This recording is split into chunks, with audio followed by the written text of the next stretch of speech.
All right, we're here with the third video of the day. We're going to talk a little bit about the lockdowns and kind of what's happening. First, Regal will close all U.S. theaters after new Bond movie No Time to Die delayed to 2021. Cinema chain Cinema World announced Monday, it will close all of its movie theaters in the United States this week after the postponement of the new James Bond film left a big hole in schedules. The closures, which affect all 536 U.S.-based Regal cinemas and 127 Cinema World and Picture House venues in the U.K., will go into effect Thursday. According to a Regal news release, some 45,000 employees are affected. Cinema World did not share any plans for a reopening date, though the company stressed it would continue to monitor their situation closely. Man, we keep trying to pump more jobs into the system, but because of some of these governors and because of the lockdowns, man, just more and more companies just are going under. Bigger corporations are starting to go under now. Yeah, we're going to have some of these big tech giants then reign supreme at the end, I think. I think that's their end game. Keep the lockdown going for as long as possible. And then they'll buy up everything by the end because it'll be cents on the dollar when everything's just bankrupt. Cinema World CEO Mookie Grendiger said in a statement it was not a decision we made lightly, adding the company did everything in our power to support a safe and sustainable reopening in the U.S.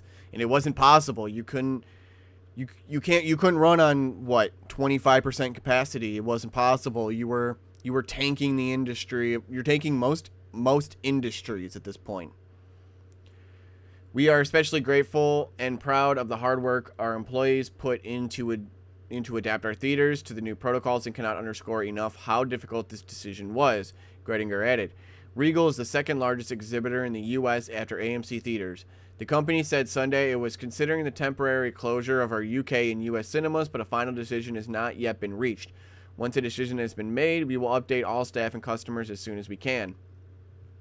Many U.S. theaters have reopened after being shuttered by the coronavirus in March, but so far audiences have been slow to return as the country has continued to struggle with spikes and hot zones.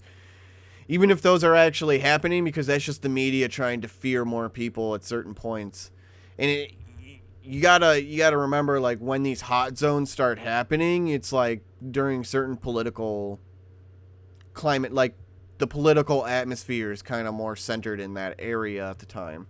Maybe Trump went there. Biden's going to be going over there or something. Something is happening over there where they just need to be like, oh, coronavirus hot zone. Ooh, don't look over here. Coronavirus. Ooh. Let's see. Where was I again? Christopher Nolan's thriller Tenet, which had been expected to be a hit before COVID-19 hit,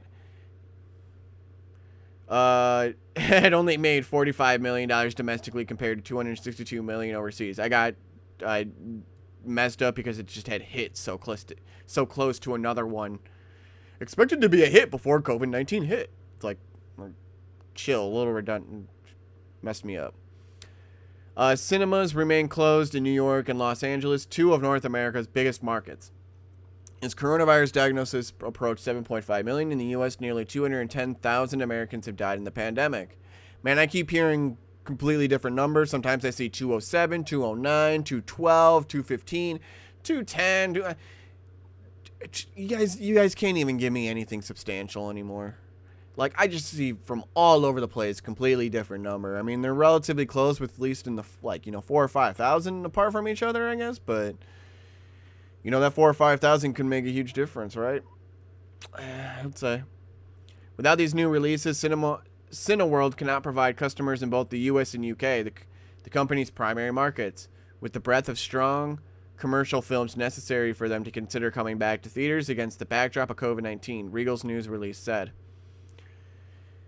Yeah, I mean, it just kind of seems like movie theaters are screwed. They're going to try to put everything onto streaming services now, because that seems to be where the industry's going. You're going to see all the big stars then eventually move over to Netflix and Hulu and all this crap, and they're going to be like, this actor's going to be exclusive to Netflix or some crap like that. I can easily see that happening. And they're not going to care about the cinema. I think they've been trying to find a way to just cut the cinemas out at some point. But hey, who knows? Who knows what their plans are? Or at least all I know is more chaos is happening because now we're losing all our movie theaters. So, not all of them, but yeah, a huge chunk of them. Regal Cinemas is huge. That's a lot of movie theaters going out. We also got from New York City to shut down 9 neighborhoods as coronavirus spikes. So Mayor Bill de Blasio wants to shut down 9 neighborhoods, so he's asking Cuomo if he can do so. I'm sure Cuomo's just going to be like, oh yeah, you just do it. I don't care. Cuomo doesn't give a damn. New York City is moving to impose new shutdowns in parts of city in response to growing outbreaks of the coronavirus, Mayor Bill de Blasio said Sunday.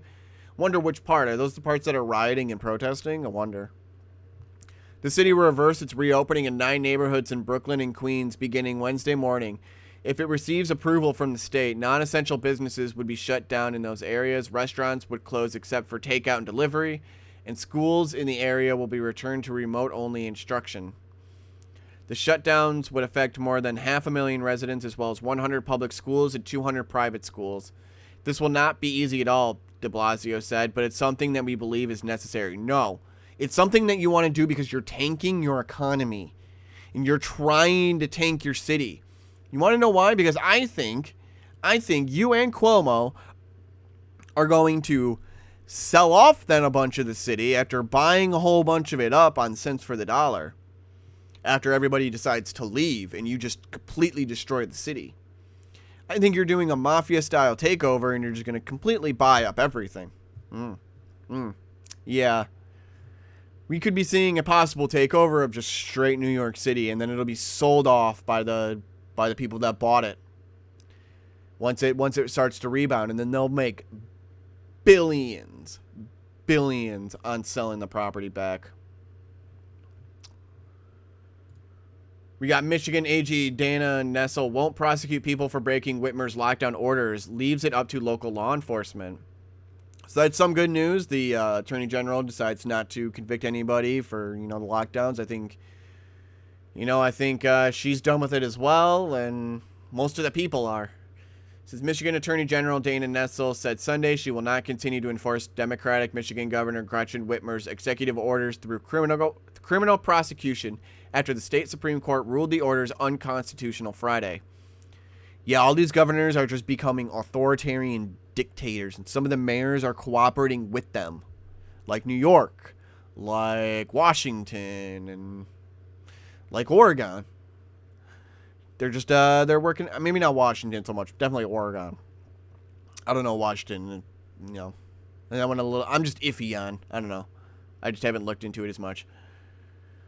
In light of the Supreme Court's decision on Friday, the Attorney General will no longer enforce the governor's executive orders through criminal prosecution, read a statement from Nessel's press secretary posted to Twitter on Sunday. However, the decision is not binding on other law enforcement agencies or state departments with independent enforcement authority. However, the statement also noted that Nessel's fervent hope is that people continue to abide by the measure that Governor Whitmer put in place, like wearing face masks, adhering to social distancing requirements, and staying home when sick, since these proven effective at saving lives. And we also know the survivability rate is 99.96%. Or if you're really old and you maybe obese or already have, an illness, your survivability rate's only 96%. Or was it 97%? Something like that. It's like 96, 97%. Man, we got to shut down this entire economy. Just shut down everything. Sorry, guys. 96%, I can't take it. We can't take that chance. No, sorry. 99.96% for anyone even younger? No, I'm sorry. We can't take that. We can't possibly take that chance. That's way too close to just being scary. God.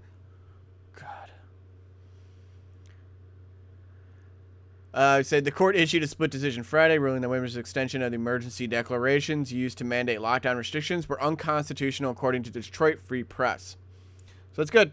That's good. Let's hopefully Michigan just stops listening to Whitmer just entirely, and votes are out. All I gotta do is vote out these Democrats because they're awful. One in my state's awful too, so don't worry. I'll probably be voting him out and hopefully he does, because he's nothing but a billionaire, boy. That's pretty much, probably not a billionaire, but he's a millionaire at the very least. Just a little daddy's boy. Anyways, I'll see you guys then tomorrow. This is the last video of the day. Bye.